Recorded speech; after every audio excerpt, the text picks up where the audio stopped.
Corintios capítulo 16. Estaremos viendo el libro de Corintios. Puede tomar asiento, por favor, descanse y siéntese. Yo pensé que íbamos sin freno y no llegábamos, pero sí llegamos. Libro de Corintios capítulo 16. Vamos a ver, el apóstol Pablo tiene ya la despedida esta noche de este libro, Primera de Corintios capítulo 16. Él se despide esta noche en la carta, pero también nos deja unos principios bien básicos. Esta noche estaremos hablando, el tema es la ofrenda para la iglesia de Jerusalén. Dice en la Biblia claramente que el que no provee para él y los de su casa, dice que niega la fe. Es como un inconversio, dice. Quiere decir, en primer lugar, para su familia, que es su casa, su hogar, sus hijos, su esposa, su familia que vive con usted. Y en segundo lugar está la iglesia, que es su segundo hogar. Si usted no ha entendido esa palabra, espero que hoy la entienda. Y que si usted no provee para los suyos de su casa y la iglesia, ¿y cómo va a proveer? Bueno, antes había una ofrenda que se recogía cada principio de semana especialmente para ayudar a la iglesia. Entonces, bueno, hoy lo hacemos a través de nuestros diezmos y nuestras ofrendas. Pero si usted no ofrenda, usted no diezma, usted está negando su fe, de acuerdo a lo que hoy veremos. Vamos a ver rápidamente del verso 1 y 2. Dice la Biblia de la siguiente manera: en cuanto a la ofrenda para los santos, haced vosotros también de la manera que ordené en las iglesias de Galacia. Cada primer día de la semana, cada uno de vosotros ponga aparte algo según haya prosperado, guardándolo para que cuando yo llegue no se recojan entonces ofrendas. Bueno, el apóstol Pablo está diciendo, no quiero poner obligación a nadie, pero ordeno, dice. La palabra ordene la estamos buscando yo en el griego y es una orden que Pablo estaba diciendo. No le estoy preguntando si quieren o no quieren, les gusta o no les gusta. Yo ordeno que se haga esto. Así como el Señor Jesús tuvo ciertas cosas que ordenó. Cuando Jesús dijo, por tanto, vayan y hagan discípulos a todas las naciones, bautizándolos en el nombre del Padre, del Hijo y del Espíritu Santo, enseñándoles que guarden todas estas cosas que yo os he mandado. Y aquí yo estoy con vosotros hasta el fin del mundo. Jesús no preguntó, el que quiera ir a evangelizar, que vaya, el que vaya, el que le guste, el que tenga tiempo, que vaya, el que no tiene nada que hacer, pues que vaya. No, Jesús dijo, por tanto, dijo, id, ordenó a todo cristiano, a toda la iglesia. La gente pues ahí se ha engañado, mentira del diablo, que dicen de que hay, que solo el pastor, que el pastor aquí, que el pastor allá. Pues no, realmente es para todos los creyentes. Si usted cree en Cristo, es para usted.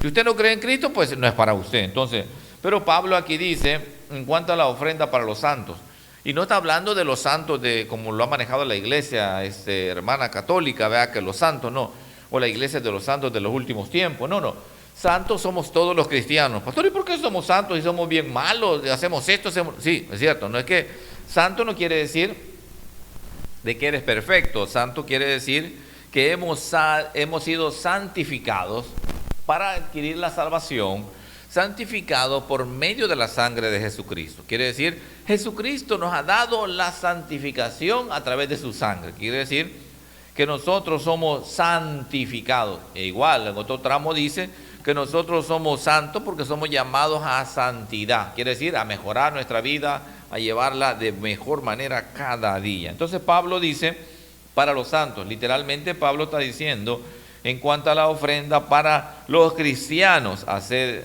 vosotros también de la manera que ordené en las iglesias de Galacia. Quiere decir, a los gálatas, él ya les había ordenado cómo lo hicieran. ¿Y cómo dijo que lo hicieran? Cada principio de semana, todo lo que se recoja es para esto. Entonces, y Pablo dijo realmente que cada quien dé como ha sido prosperado. Quiere decir que el que tiene más, que dé más. El que tiene menos, que dé menos. Y el que no tiene, que no dé. Pero algo que le agradó mucho a Pablo fue en los Colosos, allá en Colosenses, cuando él dice que esa iglesia le amaba, tenía un amor especial para esa iglesia, porque de esa iglesia decía que los hermanos dieron de su pobreza. Dieron de su pobreza, quiere decir que eran pobres, pero aún así dieron. Y quiere decir, el apóstol Pablo era bien motivado a eso de que quería que la gente diera. Como cristianos nosotros podemos ayudar. Pero ¿para qué necesitaba la iglesia? Recuerden que la iglesia en Jerusalén, antes, en el principio del siglo, le daban comida a las viudas. y a los huérfanos. Recuerden que habían viudas judías y viudas griegas y les daban comida. Y la comida tenían que comprarla, pues. Bueno, nosotros aquí hoy pues tenemos la gracia de Dios, la gracia de Dios sobre nosotros y no pagamos renta, pero yo tengo muchos hermanos pastores que pagan su renta, pues. Pagan luz, pagan agua. Entonces, ¿y de dónde viene eso? De lo que recoge la iglesia, pues. Nosotros pues pagamos nuestra inscripción al Estado, pagamos los impuestos, pagamos todo eso, al IRS y todo, tenemos que pagarlo porque es normal, es una iglesia. Entonces, ¿qué pasaría si no recogemos? Pues no damos nada. Entonces, ¿cómo pagamos las cuentas? Pero igual, Pablo estaba diciendo de que la iglesia tenía necesidades.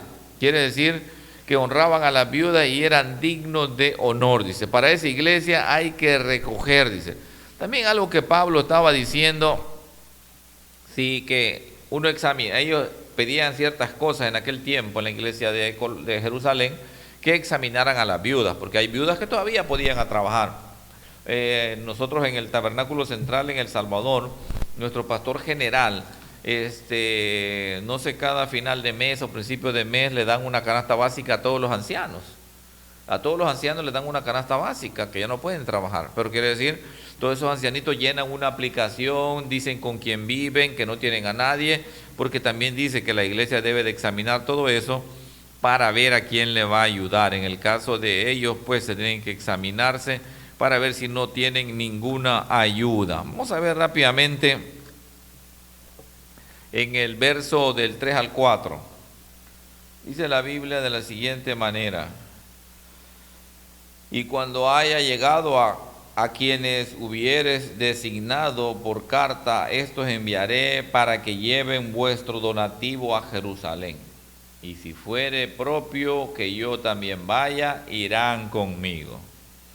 Pablo lo que estaba haciendo, él estaba tratando de evitarse problemas. Porque mucha gente cuando hay dinero solo habla de que cosas negativas. Y a veces está comprobado que las personas que menos dan son las que más hablan. Las personas que menos dan son las que más juzgan a la iglesia. Cuando Pablo estaba diciendo vuestro donativo, estaba hablando como un regalo, por gracia se llevaba eso. Y entonces él usaba la palabra griega de koinonía, que significaba comunión o compartir. Quiere decir, en común unión recogemos un donativo y lo compartían con los hermanos allá en Jerusalén. Eso el apóstol Pablo le estaba diciendo. A veces Pablo llamaba el verbo dar koinonía, que significa también prestar un servicio a otras personas. Usted a través de un donativo, usted presta un servicio a otras personas. Vamos a ver rápidamente del 5 al 9. Dice la Biblia: iré a vosotros cuando haya pasado por Macedonia, pues por Macedonia tengo que pasar, y podrá ser que me quede con vosotros o aún pase el invierno, para que vosotros me encaminéis a donde haya de ir. Porque no quiero, dijo Pablo, veros ahora de paso, pues espero estar con vosotros algún tiempo, si el Señor lo permite. Pero estaré en Éfeso hasta Pentecostés, porque se me ha abierto puerta grande y eficaz, y muchos son los adversarios. Y dice ahí que muchos son los adversarios. Pablo estaba diciendo de que antes de ir a Corintio iba a estar en Macedonia un tiempo. Recuerden que este es uno de los viajes misioneros de Pablo, y Pablo se movía a diferentes partes del mundo donde Dios lo llevaba. Y cuando dice Pablo, porque Pablo inmediatamente él sabía lo que estaba pasando en Corinto, pero también él sabía que había mucha gente en Corintio que desconfiaba del dinero, desconfiaban de que él se podía robar la ofrenda. Imagínense qué gente está pensando eso, y cuando lo dan, no lo daban de corazón. Y cuando Pablo dijo, ¿por qué se me ha abierto puerta grande y ancha?, Pablo también sabía que la oposición a menudo acompaña oportunidades. Recuerde, cuando usted le esté yendo mal es porque algo grande Dios está preparando para usted. Y cuando mucha gente se opone a que usted haga el trabajo de Dios, es porque Dios lo quiere usar en algo grande. No se desanime cuando algo le está pasando, no pierda el ánimo cuando usted siente que no avanza, porque hay mucho tropiezo. Solo recuerde que cuando hay mucha oposición, en el camino del Señor, es porque vendrán muchas oportunidades para crecer, para bendecir, para ayudar a otras personas. Eso que no le quepa la menor duda. Vamos a ver el 10 y el 11. El 10 y el 11 dice: y si llega Timoteo, mirad que esté con vosotros con tranquilidad, porque él hace la obra del Señor así como yo. Por tanto, nadie le tenga en poco, sino encaminadle en paz para que venga a mí, porque le espero con los hermanos. Bueno, dice aquí el comentarista Ranier y hay otros dos que dicen de que recuerden, la iglesia de Corintio no respetaba a Pablo y también Pablo tenía temor que no respetaran a Timoteo. El temor de él era que maltrataran a Timoteo, porque Timoteo iba para allá a recoger esa ofrenda. Aparentemente también Timoteo había sufrido ciertas acusaciones de desconfianza. Entonces Pablo les aclara a ellos que lo respetaran, por favor, que lo ayudaran y que él era de su entera confianza. Recordándoles decía, para que venga a mí, donde quiera que Timoteo estuviera, él estaba en camino a ver a Pablo, probablemente se detendría en Corinto de camino a ver a Pablo, que quiere decir, encaminen a Pablo para que él pueda llegar a mí. Pablo le estaba diciendo de que por favor no lo maltratasen. El verso 12 dice, acerca del hermano Apolos, mucho le rogué que fuese a vosotros con los hermanos, mas de ninguna manera tuvo voluntad de ir por ahora, pero irá cuando tenga oportunidad. Pablo se refiere a este hermano Apolos, que le dijo, este era como un oficial de la iglesia, era como un diácono, que le dijo que fuera, pero él le dijo que no tenía tiempo. Y esto no estaba hablando de una relación jerárquica. La iglesia primitiva se relacionaban entre sí. Cada uno de ellos se respetaba en el diferente trabajo que tenían que hacer. Y Apolo pues tenía una persona que un nivel de respeto dentro de la iglesia. Y veamos el verso 13 y 14. Dice, velad, estad firmes en la fe, portaos varonilmente y esforzaos.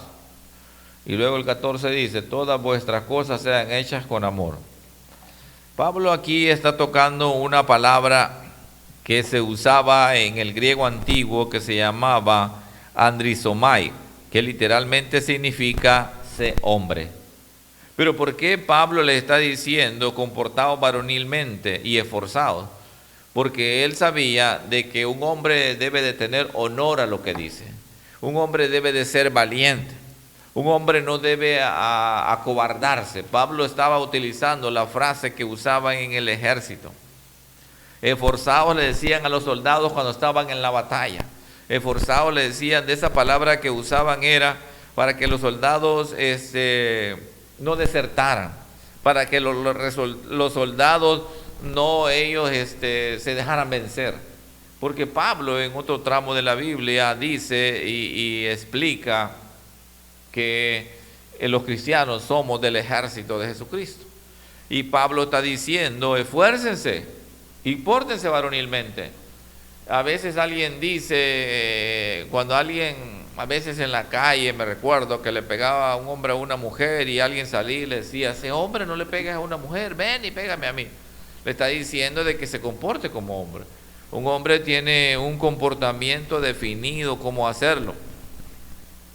Pero cuando Pablo les dice velad, velad, también es el término que se usaba en el ejército cuando el soldado estaba de guardia.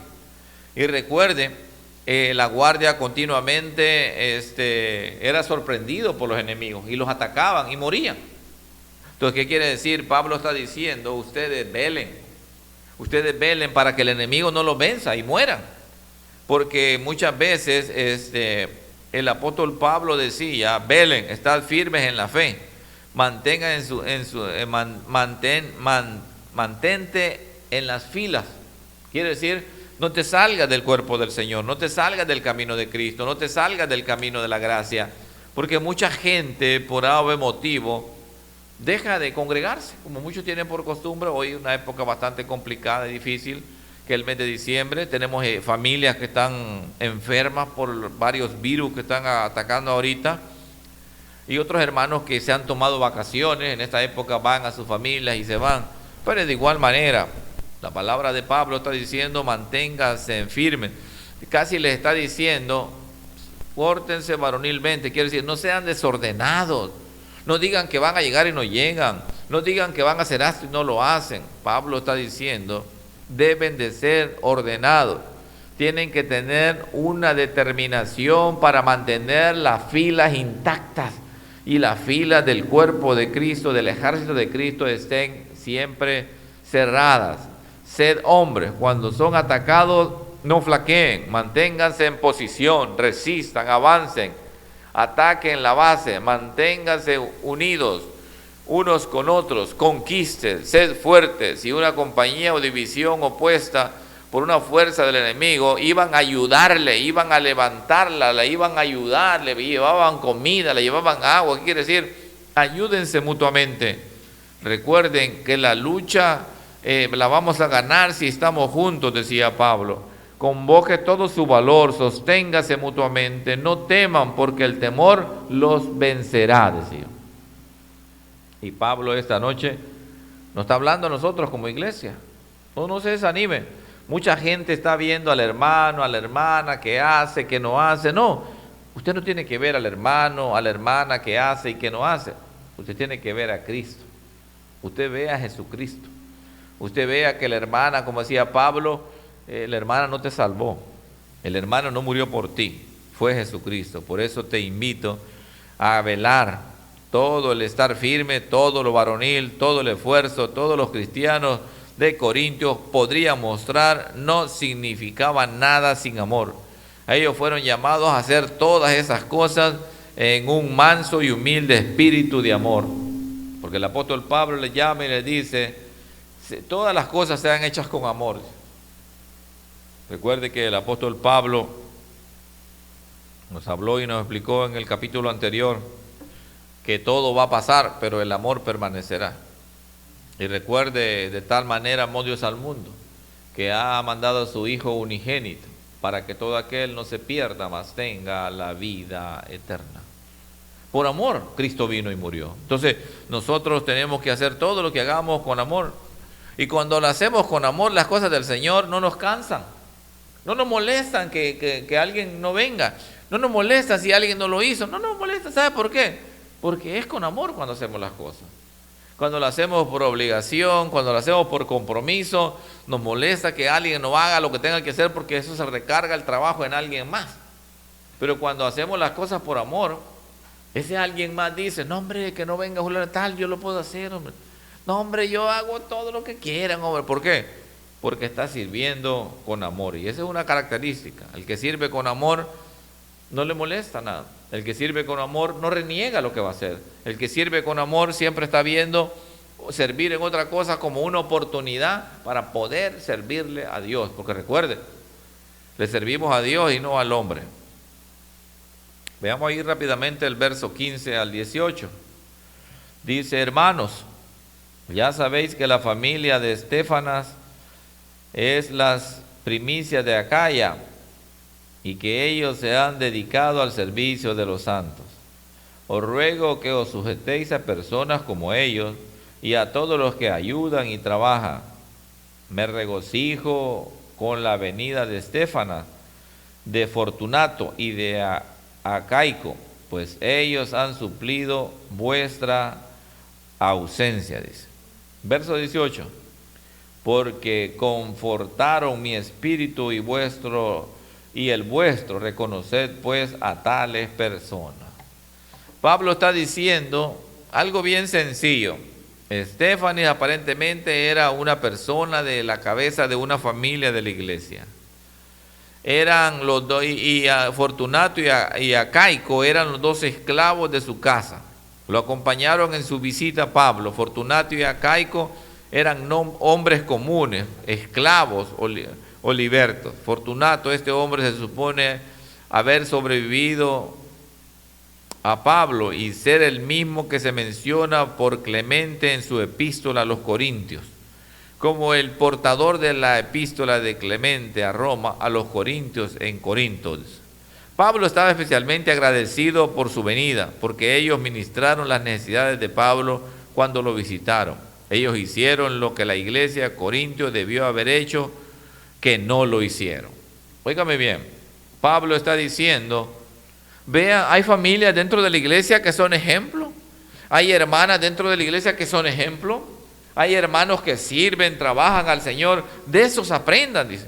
Con eso junten, casi Pablo estaba diciendo, no se junten con los hermanos haraganes, no se junten con los hermanos que no tienen nada que enseñarles, no se junten con los hermanos de que en lugar de ayudarles les van a destruir su fe. Pablo estaba diciendo, sepan escoger a las personas que ustedes se juntan con ellos. ¿Se recuerda usted el refrán de la abuelita que decía que quien a buen árbol se arrima, buena sombra le cobija? Y decía la abuelita, el que no escucha consejos no llegará a viejo.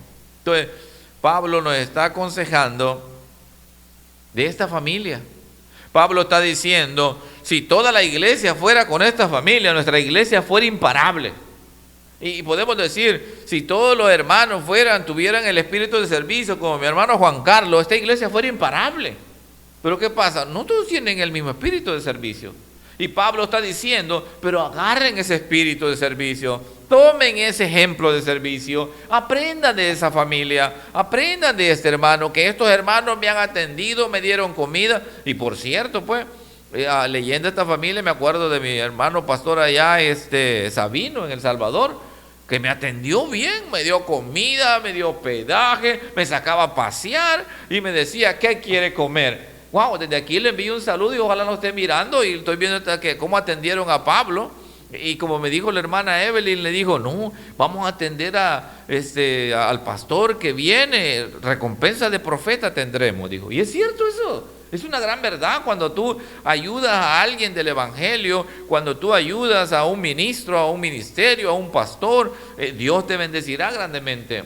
Y ahora que estoy viendo esto, lo que esta familia había hecho con Pablo, es lo que mi hermano pastor Sabino con su esposa, su familia hicieron por mí cuando fui a esa visita breve a El Salvador. Y de aquí les agradezco muchísimo, y sé de que Pablo estaba agradecido con esta familia porque dice que le supieron lo que supuestamente en Corinto la iglesia tuvo que haber hecho, pero no lo hizo. ¿Por qué no lo hizo? Porque recuerde, el trasfondo de la iglesia de Corintio es que menospreciaban a Pablo.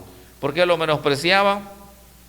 Hay unos comentaristas que dicen que lo menospreciaban porque el trasfondo de la iglesia de Corintio era griega, y los griegos menosprecian a la gente que trabaja con las manos, más que ellos quieren gente que trabaje mentalmente, porque ellos pura inteligencia quieren, ellos pura filosofía.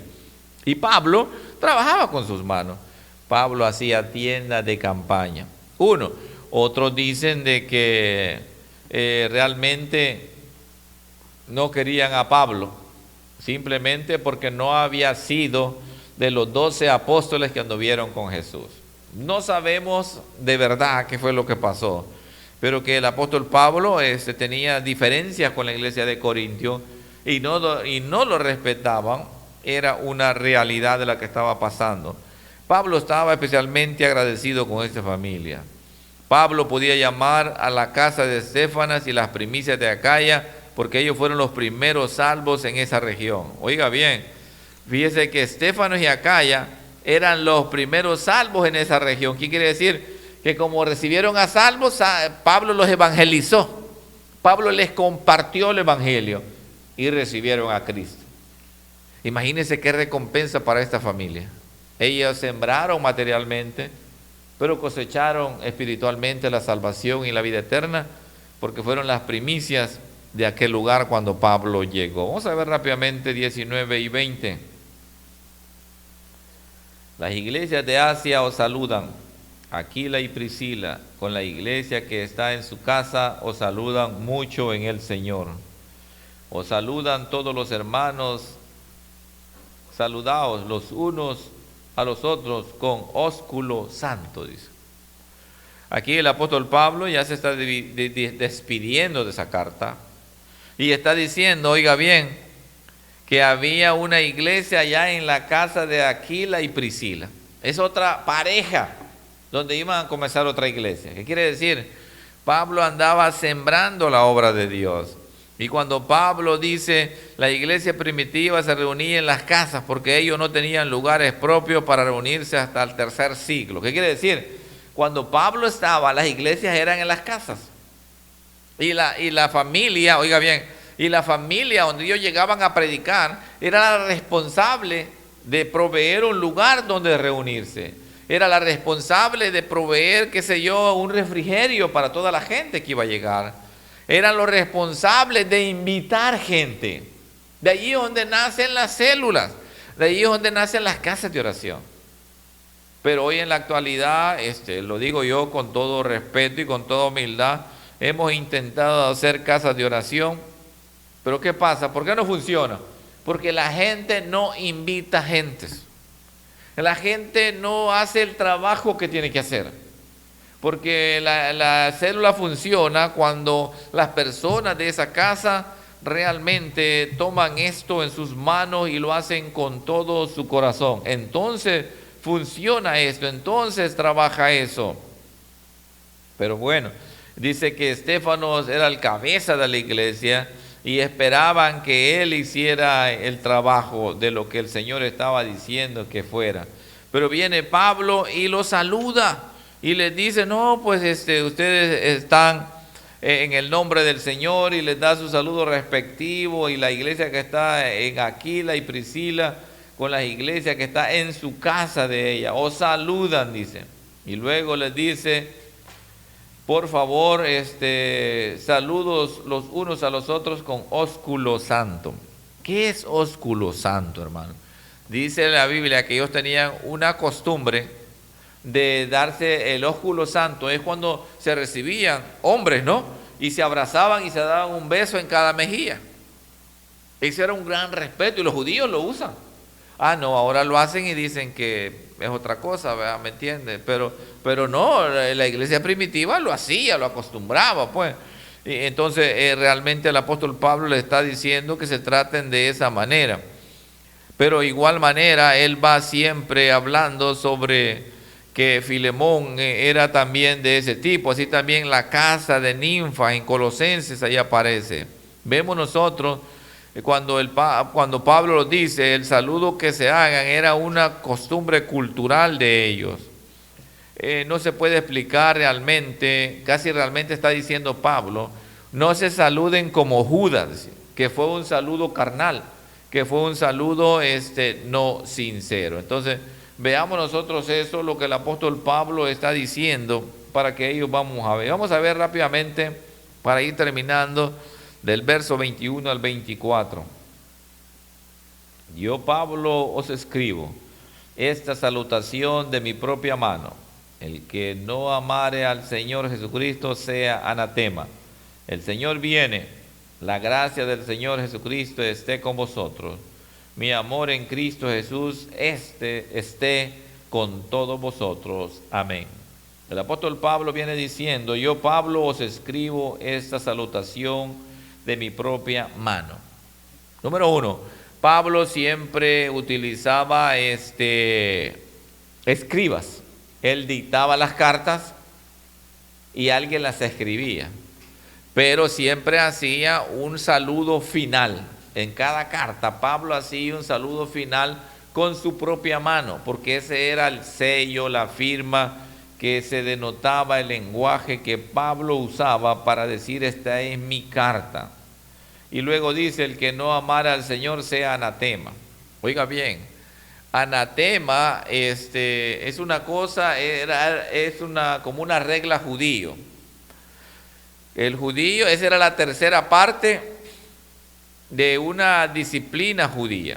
Número 1, a la persona se le llamaba disciplina y se le llamaba la atención, y esperasen, y la primera disciplina que se le daba era que se separaba de la sinagoga por 30 días.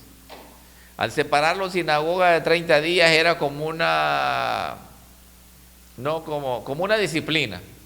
Esto lo practican las iglesias pentecostales, y lo practican ellos muy bien. No muy bien porque lo hacen, sino que porque un hermano que se porta mal lo suspenden 30 días.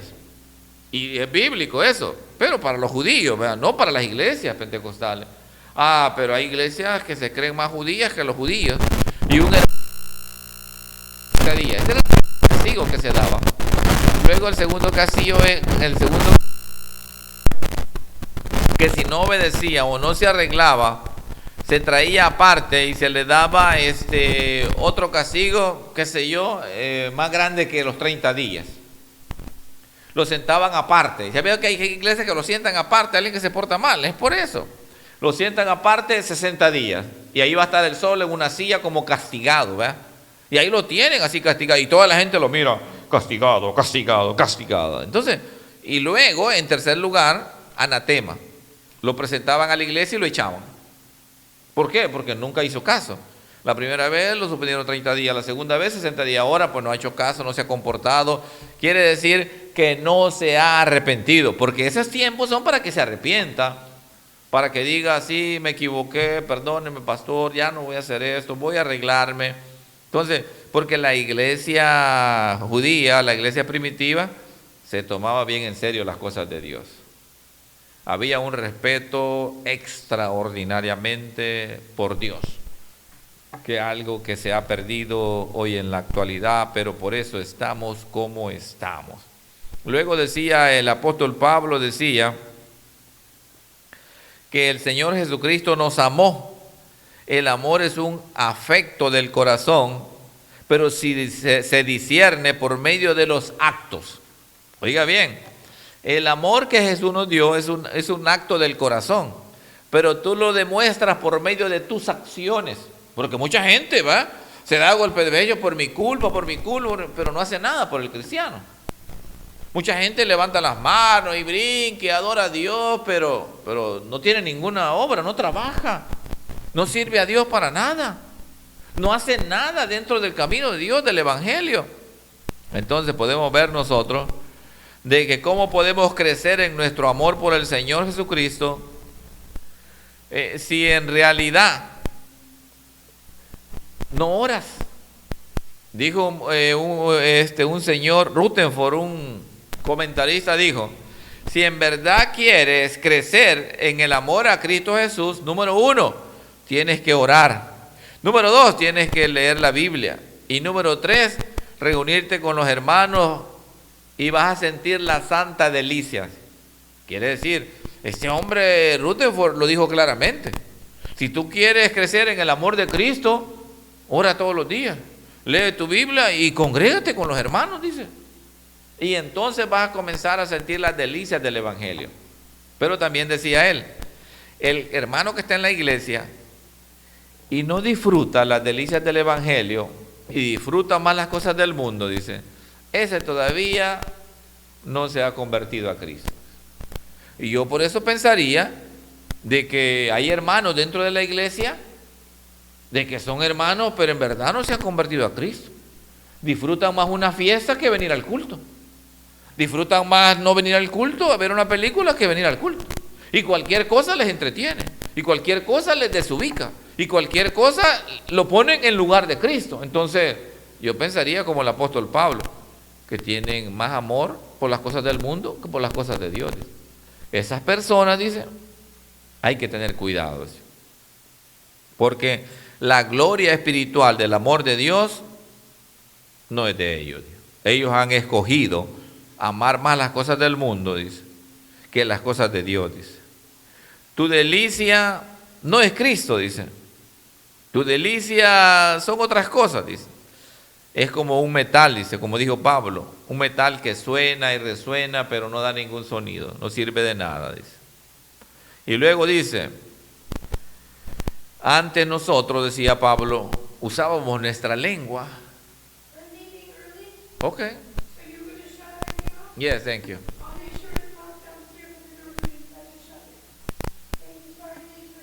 That's fine.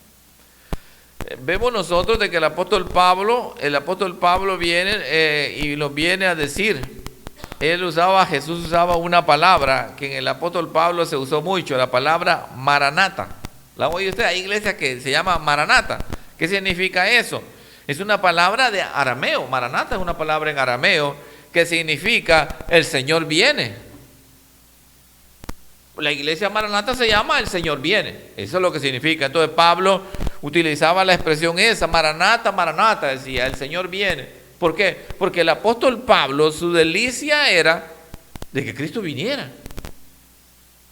Pero ¿cuántos de nosotros nos deleitamos y queremos que Cristo venga?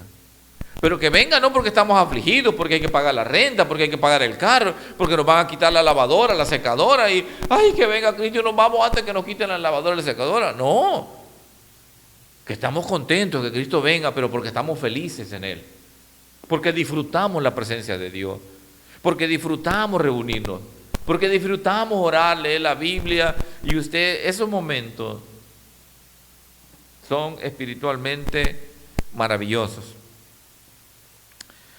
Oiga bien esto, dice, la carta finaliza Pablo pronunciando una bendición de gracia y el amor hacia los corintios. La palabra final de Pablo antes del amén es Jesús. Él ha estado enfatizando a Jesús desde el principio hasta el fin de la carta. Pablo, el centro era Cristo.